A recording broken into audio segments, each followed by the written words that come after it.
ચાલો હું ફક્ત આ સુસંગત અને અસંગત નિરીક્ષણ પર જ ચાલુ કરું. તેથી જેમ કે અગાઉ કહ્યું છે કે સુસંગત નિરીક્ષણકારોના ઓપરેટરો કોમ્યુટેટર કરનારને સંતોષે છે. એ બી ઇક્વલ ટુ 0 એ બી સાથે સુસંગત નિરીક્ષણનો સેટ સી તરીકે હોઈ શકે છે. મેઝરમેન્ટના સંદર્ભમાં આ કન્ડિશનનો અર્થ શું છે? મેં તમને પહેલેથી જ કહ્યું હતું કે તમે જ્યારે આર્બિટ્રી સ્ટેટ ફાઈ ઓફ ટી નું મેઝરમેન્ટ કરશો તે તેમાંથી એક પર પડી જશે. હું તમને તે ઓપરેટરની સ્ટેટ આપું છું. તેથી આ કન્ડિશનનો અર્થ એ થશે કે જો તમે સૌ પ્રથમ આર્બિટરી કન્ડિશન પર ઓપરેટરને માપો છો તો તે ઓપરેટરના આઇજન સ્ટેટનું પતન કરશે. જો તમે તેના પર બી ઓપરેટરને માપવાનો પ્રયાસ કરો છો તો તે આ શું આપશે? તેથી દાવો એ છે કે જો તમે તે આ ક્રમમાં અથવા બીજા ક્રમમાં કરશો તો તે જ ઓર્ડર આપશે. જે પણ પરિણામ તમને મળશે એ કોઈપણ મેઝરમેન્ટ માટે એ અને બી સમાન હશે. Finite dimensional linear vector space હંમેશા એ હકીકત પર ભાર મૂકે છે કે તમે આ ઓપરેટરો માટે મેટ્રિક્સ પ્રતિનિધિત્વ લખી શકો છો. મેટ્રિક્સ પ્રતિનિધિત્વ લખો પછી બે મેટ્રિસીસ કોમ્યુટેટર શૂન્ય હોવાનો અર્થ એ છે કે તમે એક સાથે મેટ્રિક્સને ડાયગોનલ કરી શકો છો. જો તમારી પાસે એ બી ઇક્વલ ટુ બી એ હોય તો ધારો કે આપણે 2x2 મેટ્રિક્સ લઈએ. એ કોમ્યુટેટર બી ઇક્વલ ટુ 0 જો ફાઈ 1 અને ફાઈ 2 બેસિસ છે. આઇજન બેસિસ એ ઓપરેટર એનો અર્થ એ છે કે ફાઈ 1 લેમ્બડા 1 ફાઈ 1 છે અથવા મને કહેવા દો કે A 1 phi 1 on phi 2 is A 2 phi 2. ચાલો આપણે આનો ઉપયોગ સ્ટેટ પર કરીએ. ચાલો આપણે તે સ્ટેટ પર કરીએ. A on B on phi A equal two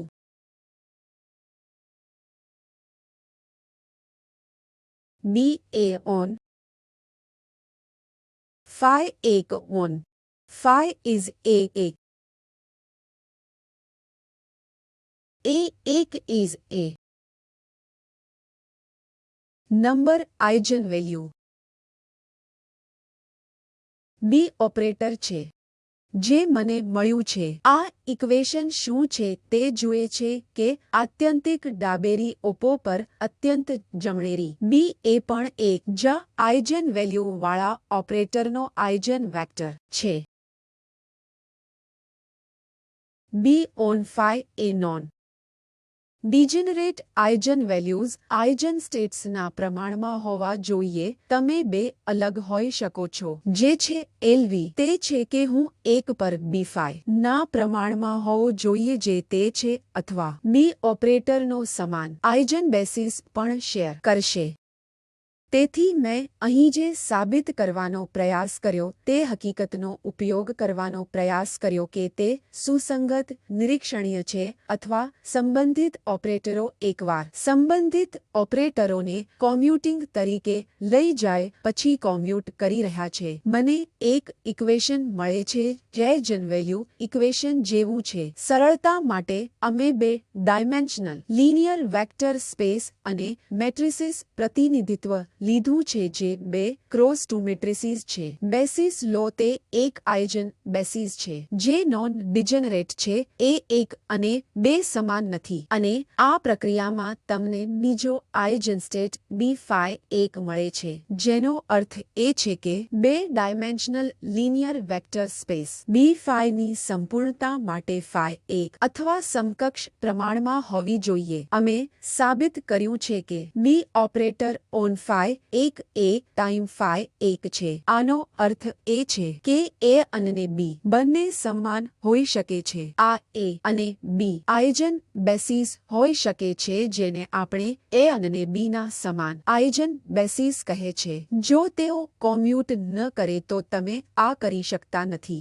જો તેઓ કોમ્યુટ કરે તો જ તમે આ કરી શકો છો, અને આપણે એ હકીકત પણ માની રહ્યા છીએ કે બંને ઓપરેટરના eigenvalue on B operator એ નોન ડિજનરેટ છે। તમે સમાન આઇજન વેલ્યુ સાથે અલગ લિનિયરલી ઇન્ડિપેન્ડન્ટ સ્ટેટ સાથે સમાન આઇજન વેલ્યુ રાખી શક્યા હોત કે અમે વિચારી રહ્યા છીએ કે અમે તે તરફ આવીશું। મેં તમારા માટે સાબિત કર્યું છે કે finite dimensional linear vector space માટે આપણી પાસે સુસંગત નિરીક્ષણીય માટે મેટ્રિક્સ પ્રતિનિધિત્વ મેળવી શકીએ છીએ જે એક સાથે ડાયગોનલ કરી શકાય છે। હવે તમે અહીં છો જ્યારે હું કહું છું કે તે એક સાથે આઇજન બેસિસ છે, તેનો અર્થ એ છે કે ઓપરેટર બી ઓપરેટરમાં પણ જે બે ક્રોસ ટુ મેટ્રિસીસ છે, આ તમે શોધી શકો છો જેથી તમે શોધી શકો કે તમારી પાસે ઓપરેટર છે કે તમે મેટ્રિક્સને કેવી રીતે ડાયગોનલ કરો છો। તમે કેટલાક મેટ્રિક્સ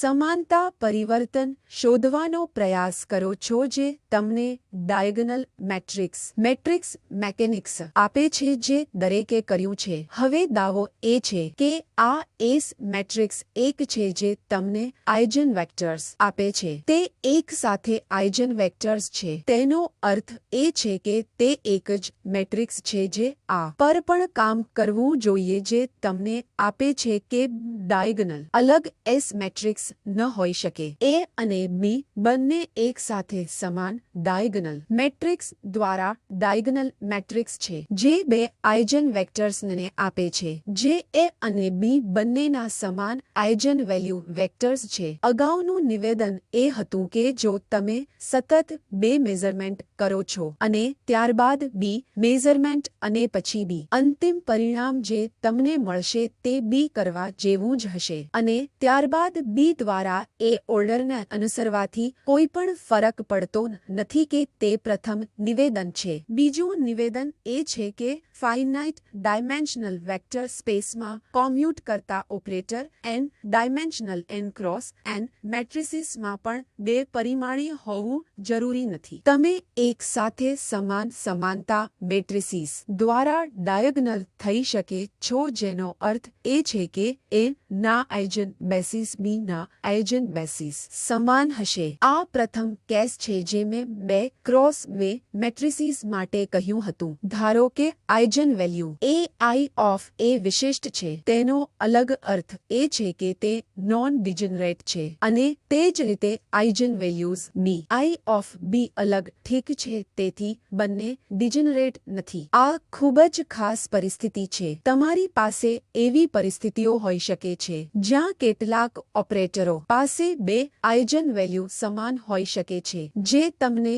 ડિજનરેટ પરિસ્થિતિ આપશે। ઉદાહરણ તરીકે જ્યારે તમે બે ડાયમેન્શનલ બોક્સમાં પાર્ટિકલને જો છો ત્યારે ઉર્જા આઇજન વેલ્યુઝ જો તમે પ્રથમ ઉત્તેજિત સ્ટેટ જુઓ બે લિનિયરલી ઇન્ડિપેન્ડન્ટ સ્ટેટ સાથે n x equal to 1 n y equal to 2 અથવા n x ઇક્વલ ટુ 2 અથવા n y ઇક્વલ ટુ 1 એ બોક્સમાં બે ડાયમેન્શનલ પાર્ટિકલમાં એક સમાન બે અસ્પષ્ટ ઇન્ડિપેન્ડન્ટ સ્ટેટ છે જ્યાં તમારી પાસે સમાન ઉર્જા આઇજન values n a n y ઔપચારિક રીતે હશે। વિવિધ નોટેશન જ્યાં તમે બે ડાયમેન્શનલ બોક્સમાં પાર્ટિકલ માટે હેમિલ્ટોનિયન ઓપરેટર રાખી શકો છો જે તમને en x square plus n y square આપશે। જો n x ઇક્વલ ટુ 1 અને n y ઇક્વલ ટુ 2 આ ઉર્જા E5 થઈ જશે। જો n x ઇક્વલ ટુ 2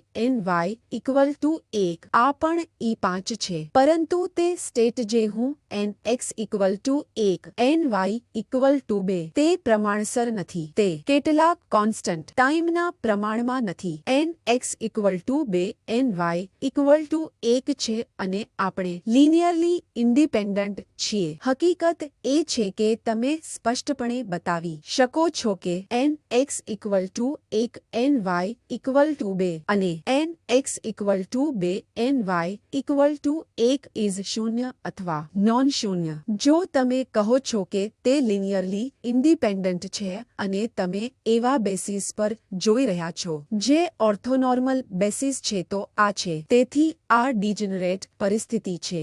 જો હું તેને એક બોક્સમાં 2 ડાયમેન્શનલ પાર્ટિકલ માટે ઉર્જા ઓપરેટર લઉં તો તે નિરીક્ષણ કરી શકાય છે જે ડિજનરેટ પરિસ્થિતિ હશે. હું એવી પરિસ્થિતિ તરફ જોતો નથી કે હું એસ બોક્સમાં એક ડાયમેન્શનલ પાર્ટિકલ જોઈ રહ્યો છું. જણાવી દઈએ કે એક ડાયમેન્શનલ બોક્સમાં ઉદાહરણ તરીકે પોઝિશન ઓપરેટર દરેક આઇજન વેલ્યુઝમાં 2 ઓપરેટરો છે. તે અલગ ઉર્જા પોઝિશન આઇજન વેલ્યુઝ બનશે. આ ફંક્શનલ ઓપરેટર જેવી પરિસ્થિતિઓ હોઈ શકે છે. શું આપણે x² + y² તરીકે ફંક્શનલ ઓપરેટર રાખી શકીએ? પછી સર્કલના તમામ સ્ટેટનું સમાન આઇજન વેલ્યુ હશે જેથી ત્યાં જ તમે ડિજનરેટ અને નોન ડિજનરેટ જોવાનું શરૂ કરશો. ફક્ત સરળતા માટે ચાલો આપણે મોટા ભાગના 2x2 મેટ્રિક્સ અથવા 3x3 મેટ્રિસીસ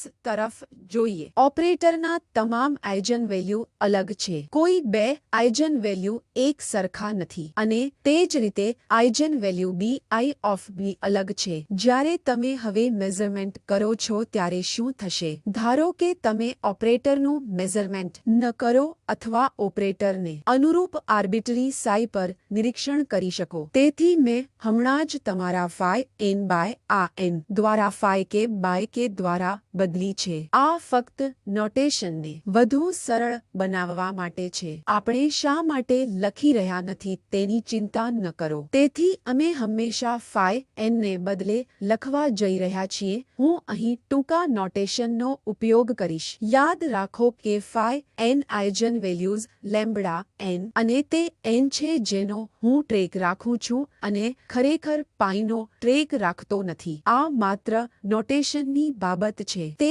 ફક્ત એક વેરિયેબલ ડમી વેરિયેબલ છે. તેથી એક પર મેઝરમેન્ટ ન કરો જેથી તમારી પાસે શરૂઆતમાં તમને સ્ટેટ સાઈ તૈયાર કરવામાં આવેલી સિસ્ટમ આપવામાં આવી છે જે તમને આર્બિટરી સ્ટેટમાં નિરીક્ષણીય માપ કરવાનો પ્રયાસ કરે છે જેમાં તે તૈયાર કરવામાં આવે છે. અમે પહેલેથી જ દલીલ કરી હતી કે તે ઓપરેટરના એક આઇજન સ્ટેટમાં નું એક પડી જશે પરંતુ જે મેઝરમેન્ટ પહેલા કોઈને ખબર નથી. મેઝરમેન્ટ પછી કે મને આઇજન વેલ્યુ તરીકે કે મળ્યો છે. એકવાર તે કહે છે કે મને આઇજન વેલ્યુ તરીકે કે મળ્યો છે પછી હું જાણું છું કે પછી તે સ્ટેટ કે phi k ને કે જ્યારે તમે આ પછી તરત જ બી માપ ન કરો તો બી વેલ્યુનું શું હશે તે બી કે તો આ તે છે જે અહીં સિસ્ટમ પડી જાય છે. આ પછી તરત જ માપવામાં આવેલી વેલ્યુ બી શું હશે તે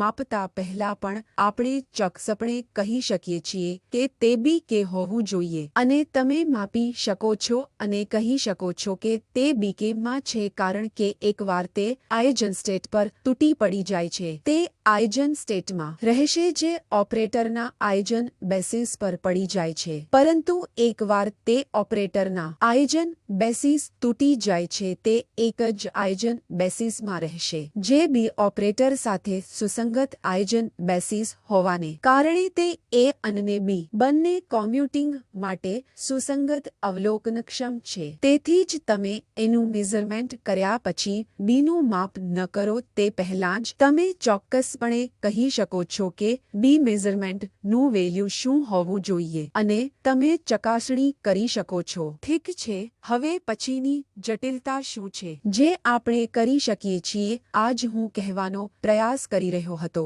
ધારો કે આઇજન વેલ્યુ એ આઈના ડિજનરેટ છે. ચાલો આપણે તેમાંથી બાકીના કરતા બમણા પુનરાવર્તન માટે એક લઈએ. આ તે જ ડિજનરેટ છે. જ્યારે તમે આઇજન વેલ્યુ બી આઈને નોન ડિજનરેટ થવા માટે લો છો બી n હોવું n બધા અલગ છે. તેથી ચાલો કહીએ કે તે સરળ પરિસ્થિતિ છે. છે, તેથી ચાલો આપણે 1 લઈએ અને અમે 1ને 2 3 બાંધ્યા, તેથી ચાલો આપણે અહીં 1 1 a 3 a 4 5 ... an ને અલગ આઇજન વેલ્યુ તરીકે ચાલુ રાખીએ. ડિજનરેસી છે આઇજન વેલ્યુ માટે 2 ગણા ડિજનરેસી. પહેલું અને બીજું આઇજન વેલ્યુ. તેનો અર્થ શું છે? સ્ટેટ 1 અને સ્ટેટ 2 ડિજનરેટ છે. સ્ટેટ 1 પર ઓપરેટર 1 એ 1 ટાઈમ સ્ટેટ 2 પર ઓપરેટર હશે તે 2 છે, જે મારે લખવું જોઈએ, પરંતુ 2 પર 1 જેવું 2 જ છે, કારણ કે ડિજનરેસી. તેથી હવે જ્યારે તમે આર્બિટરી સ્ટેટને મેઝરમેન્ટ કરે છે, ત્યારે ધારો કે તમે આર્બિટરી સ્ટેટ સાઈ લીધું છે અને તમે ઓપરેટરનું મેઝરમેન્ટ લેવાનો પ્રયાસ કરો છો. અમે કહ્યું કે તે એક પ્રયોગવાદીને જે મળે છે તે તૂટી જાય છે. તે કહે છે કે ધારો કે મને એક આઇજન વેલ્યુ મળે છે. શું તમે હવે સ્ટેટની આગાહી કરી શકો છો કે તમે શું કહી શકો છો કે તે તેમાંથી કોઈ એક હોઈ શકે છે, અથવા તમે તેમની લિનિયર સુપરપોઝિશન પણ કરી શકો છો? જ્યારે તે કહે છે કે તેને આઇજન વેલ્યુ 1 તરીકે મળી છે, ત્યારે સિસ્ટમ સ્ટેટ પડી ભાંગ્યું છે. ત્યારે આપણે ફક્ત એટલું જ કહી શકીએ કે સાઈ 1 અને 2 ના કેટલાક લિનિયર કોમ્બિનેશનમાં પડી જાય છે. તેથી સમેશન ઓવર આપણે લખીએ કે સી એલ એલ જ્યાં એલ સે 1 થી 2 છે,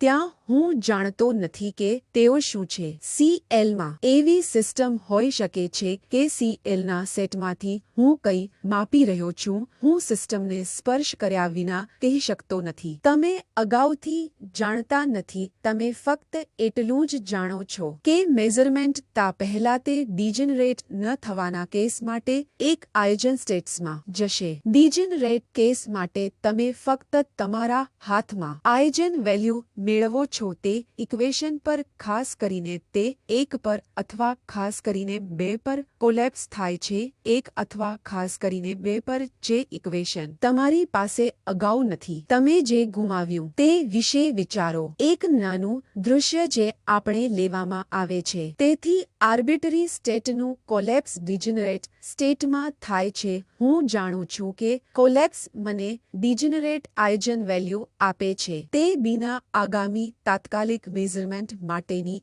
એક્સપેક્ટેશન વેલ્યુને અનન્ય રીતે નક્કી કરશે નહીં. આ બધું હું કહેવાનો પ્રયાસ કરી રહ્યો છું કે તે કાં તો B1 અથવા B2 હોઈ શકે છે. અમને ખબર નથી કે કયું છે. તેથી આ ઔપચારિક રીતે મેં તમને એક ખાસ વસ્તુની મદદ કરવાનો પ્રયાસ કર્યો હતો. ધારો કે આર્બિટરી સ્ટેટ સાઈ પરનું મેઝરમેન્ટ કે L માં જાય છે, જ્યાં કે L આઇજન વેલ્યુ A કે સાથે ડિજનરેટ થાય છે. તેથી બધા L તમે આને 2 ગણું ડિજનરેટ કરી શકો છો, જ્યાં L 1 અને 2 છે. આ ઉદાહરણ હું લઉં છું. તેથી A કે સમાન આઇજન વેલ્યુ છે, જે તમે B ઓપરેટરના આઇજન સ્ટેટ્સના સુપરપોઝિશનની દ્રષ્ટિએ સ્ટેટને ફરીથી લખવાનો પ્રયાસ કરી શકો છો. આ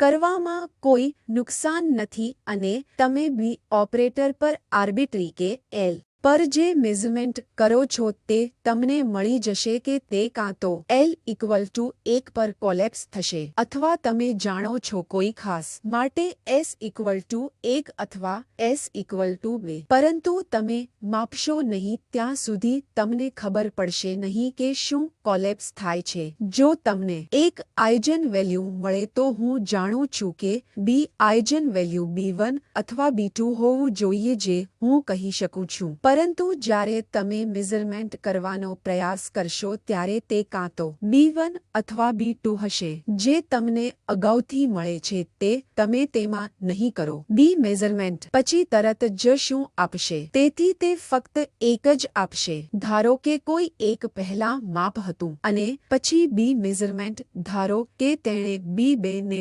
ફરીથી આપ્યું છે. તમે માપ કરો છો, તમે ફક્ત એક જ હશો. તર્ક એ છે કે જો કોઈ ચોક્કસ આદર્શ ફેશનને કોલેપ્સ કરી નાખશે તો કશું જ નહીં થાય. પરંતુ જો તમે ડિજનરેટ ન થવા જઈ રહ્યા હોવ તો થોડી અસ્પષ્ટતા છે કે તે પદભ્રષ્ટ અવસ્થામાં જઈ શકે છે અને પછી તમારે બી મેઝરમેન્ટ શું છે તેની ચિંતા કરવાની જરૂર છે. તેથી અત્યાર સુધી જે અસંગત નિરીક્ષણીય છે તે આપણે સુસંગત નિરીક્ષણો પર ઘણો ટાઈમ વિતાવ્યો છે અને સુસંગત નિરીક્ષણમાં પણ બે પ્રકારના છે, જ્યાં એક નિરીક્ષણશીલમાં ડિજનરેટ આઇજન વેલ્યુ અથવા નોન ડિજનરેટ આઇજન વેલ્યુ હોઈ શકે છે. નોન ડિજનરેટમાં ખૂબ જ સરળ છે કે તેઓ બંનેનો એક સાથે આઇજન બેસિસ છે. ડિજનરેટ કિસ્સામાં થોડી ખાતરી છે કે તમે બી ઓપરેટરને આઇજન બેસિસ લખવા માટે તે ડિજનરેટ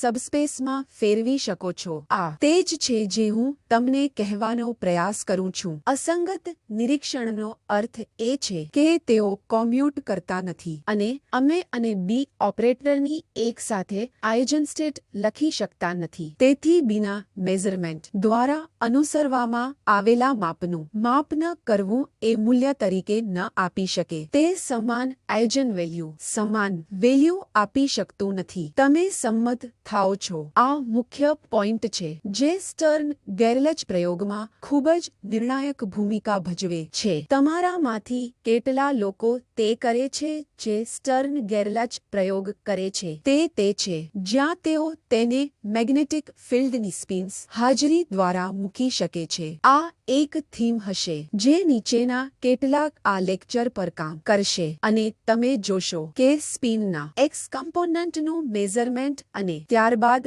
વાય ફરીથી એક્સ પર પાછા આવો જેની તમે આગાહી કરી શકતા નથી કે તે ઓસિલેટિંગ રહે છે. એકવાર મેં મેઝરમેન્ટ કાર્ય પછી તમે કહી શકતા નથી કે કારણ શું છે. તે અસંગત છે. કેટલાક અસંગત ઓપરેટરો મને ખાતરી છે કે તમે બધા સાથે છો. ધારો કે હું તમને પૂછું છું કે LXLY commutative LA YPZ is minus ZPY અને આ LY is ZPX minus XPY. Sorry XPZ. Properties commutative properties મારા માટે આ કામ કરે છે અને મને કહે છે કે તમને શું મળે છે. તપાસો કે તમે આ મેળવો છો કે નહીં. કૃપા કરીને આ તપાસો. આ પગલાં નથી કર્યા પણ કૃપા કરીને તમારે જે વાપરવાનું છે તેનો ઉપયોગ કરો. તમારે RIPJ is IH cross delta IJ નો ઉપયોગ કરો અને આ સાબિત કરો કે LXLY બરાબર IH ક્રોસ LZ. કૃપા કરીને તમારા માટે આ એક્સરસાઇઝ સાબિત કરો અને એકવાર તમે આ સાબિત કરો કે આપણે LX અને LY વિશે શું કહી શકીએ છીએ. તે સુસંગત છે અથવા સુસંગત અસંગત નિરીક્ષણો નથી. તેથી જો તમે LX મેઝરમેન્ટનો પ્રયાસ કરો છો અને પછી Y અને ફરીથી LXનું માપ કરો છો તો તમે LX માપ શું છે તેની આગાહી કરી શકતા નથી. બે બીમમાંથી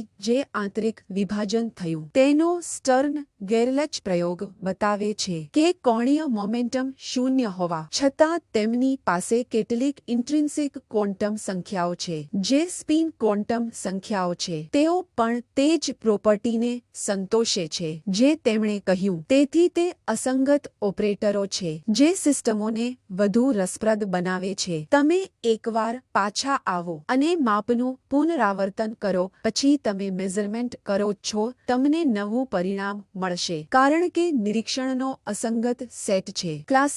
ક્લાસિકલ મિકેનિક્સ સિસ્ટમમાં ઘણી સુંદર વસ્તુઓ થાય છે જે આપણે આ રીતે વિચારીશું, પરંતુ હવે તમે જાણો છો કે અસંગત નિરીક્ષણીય કેટલીક વધુ બાબતોની ખૂબ જ મહત્વપૂર્ણ ભૂમિકા ભજવે છે જો આ ફાઇનાઇટ ડાયમેન્શનલ વેક્ટર સ્પેસ પર કાર્ય કરશે. Lx Ly નો ટ્રેસ Ly Lx ના ટ્રેસ જેવો જ હોવો જોઈએ, જેનો અર્થ એ છે કે finite dimensional linear vector space માટે Lz નો ટ્રેસ 0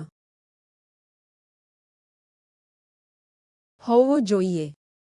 તેથી જ્યારે હું Lx Ly Lz માટે લખું છું ત્યારે મેટ્રિક્સ પ્રતિનિધિત્વ, તેથી આ નિયમ એ પણ છે કે તમે જે અપેક્ષા રાખો છો તે Lz સાથે Ly નું કોમ્યુટેટર કરનાર શું છે તે શોધવાનો પ્રયાસ કરી શકો છો. આ ફક્ત x, y, z રોટેશન છે, તેથી આ IH ક્રોસ Lx બનવાનું છે. તેથી તે જ દલીલ છે કે તમે બતાવી શકો છો કે Lx નું ટ્રેસ 0 હોવું જોઈએ. અહીં શું થાય છે તે જ ટોકન દ્વારા ડાબા હાથની બાજુનો ઓળખ ઓપરેટર ટ્રેસ છે. જો તમે કરો છો તો તે આઇડેન્ટિટીની 0 જમણા હાથની બાજુની નિશાની છે. શું તે 0 હોઈ શકે છે?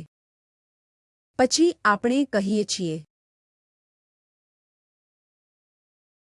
કે આપણે ઇન્ફાઇનાઇટ ડાયમેન્શનલ હિલ્બર્ટ સ્પેસ માટે મેટ્રિક્સ પ્રતિનિધિત્વ આપી શકતા નથી. મેટ્રિક્સ રજૂઆતો ફક્ત ફાઇનાઇટ ડાયમેન્શનલ હિલ્બર્ટ સ્પેસ માટે શક્ય છે. તેથી જ આ ઇક્વેશનને ઇન્ફાઇનાઇટ ડાયમેન્શન હિલ્બર્ટ સ્પેસમાં મંજૂરી આપવામાં આવી છે. અને જો દાવો કરવામાં આવે કે આ મર્યાદિત પરિમાણમાં સાચું છે, તો તેના આ નિશાન 0 હોવા જોઈએ. તેથી આ બધી મિલકતો સ્પિન ઓપરેટર દ્વારા સ્ટર્ન ગેરલેચ પ્રયોગમાં સંતુષ્ટ થશે કે તે આ મેટ્રિસીસને શોધી કાઢશે જે આપણને લાગશે કે તે ટ્રેસલેસ હશે. તેથી તે ખૂબ સુસંગત છે. હું અહીં અટકીશ.